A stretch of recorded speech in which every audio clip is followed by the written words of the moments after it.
So the guiding principles that we get for Muslim governance, Islamic governance, have also their origin in first document which was prepared when Prophet peace be upon him migrated to Madina Munawwara, and that's known as Misaq-e-Madina. It had 58 clauses, and out of those nearly half of them relate with the Ansar and Muhajirin, and half of them relate with the over 12 tribes of Jewish people where there were very obvious and gross discrimination and lacunas.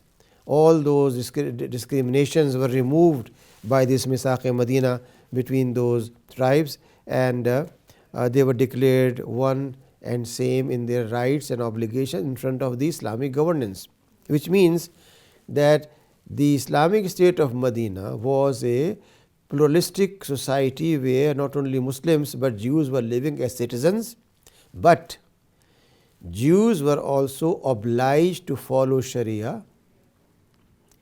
Nevertheless, in matters where they wanted their Torah to be judged, they had that liberty. Law of land or Sharia was obligatory on them, but in matters where they wanted Torah to decide for their disputes, then it was allowed by the Misaq-e-Madina, by the document. This Misaq-e-Madina or governance established the writ of Islamic State in Medina. It also created for the first time equality between Jewish tribes. It also came with an idea of political alliance with those who are not Muslims but Ahle Kitab or others. It also came with the idea that a common citizenship in a state can exist, but there are two ummahs, Ummah Muslima and Ummah Ahle Kitab. These two ummahs can become equal partners in citizenship. And similarly, it came with the idea that Muslims and others can agree on the defense of the state in terms of what will be their share, how they are going to behave in such kinds of situations. The impact and implication of the covenant was very clear. First, sovereignty of the Prophet and Allah subhanahu wa ta'ala was established in Al-Madinah. Second, Islam's message of equality of mankind and plurality of cultures and faith was realized. Strategic alliance between Muslims, Mushrikeen and Kuffar was created. In some cases, a Mushrik may enter a peace agreement, and based on that they were allowed to live the way they want. Nevertheless, they were not allowed to align themselves or have agreements with Mushrikeen of Makkah.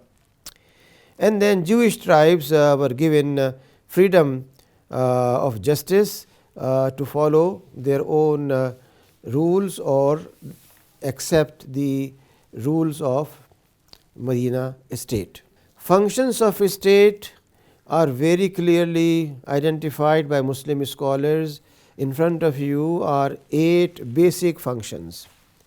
First and foremost, preservation and promotion of Deen, Islamic way of life. Then security of territory and safety of the people.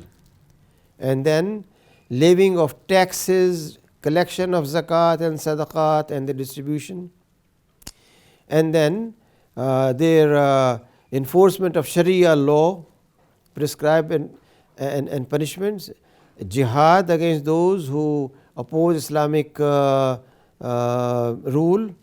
and then financial regulations and policies, payment of salaries from the treasury, appointment of competent persons as managers, judges and law enforcement agents, and supervision of public affairs and protection of interest of society. All these are very clearly stated by Muslim scholars. I refer to some of them in the footnote. And that means that Islamic State is essentially a welfare state that takes care of all these aspects.